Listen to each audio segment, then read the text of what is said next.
Hello everyone, welcome back to Science Icons once again. So here we are going to learn the formula for lens. Now I've already made one video on the formula of mirrors and the Cartesian system. If you have watched that, you will find that the concepts are quite similar, though the approaches are different. But you will find that mirror and lens, both of them have the way, or rather the process using which these formula are coming. The processes are quite similar in case of lens and mirror.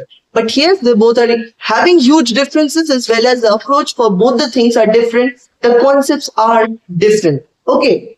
So do not get confused in between lens and mirror. Here we are going to study about lens. So as you can see, there are three important formula of this particular chapter. There are many formula, but from the lens formula, these are the main three. So the first one is 1 by V minus 1 by U is equal to 1 by F. So V is my image distance, U is my object distance, F is my focal length. So suppose any two is given and you have to find out the third, then using linear equation you can easily find out.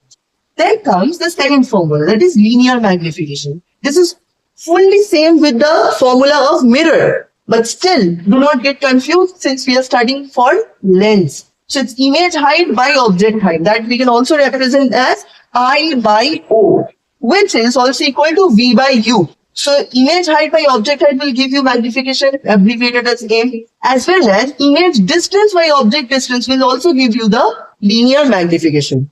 Till here we are quite accustomed. The new one arises here, that is power of lens. Now the unit of power is diopter. This is the SI unit. How to find? 1 by focal length. If we divide focal length, or if we use this particular formula, divide 1 by focal length, we will be able to get the power of a lens. Now, where does most of us make the mistake? In the unit. We have to make sure that before we are dividing 1 by focal length, we are converting the focal length into meter, into the SI unit. If it is in millimeter, centimeter, or any other unit, we have to make sure that it is in meter, that is in SI unit. Otherwise, we will never get the answer in diopter, and this is the place where marks are going to be deducted. Okay.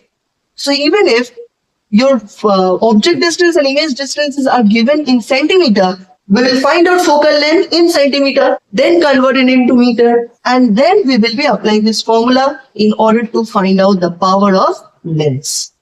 So this is a very important concept and a very small concept, easy concept, but yes, a lot of questions and numericals may come from here. So prepare yourself well with these three formula and practice the basic as well as complex level of numeric.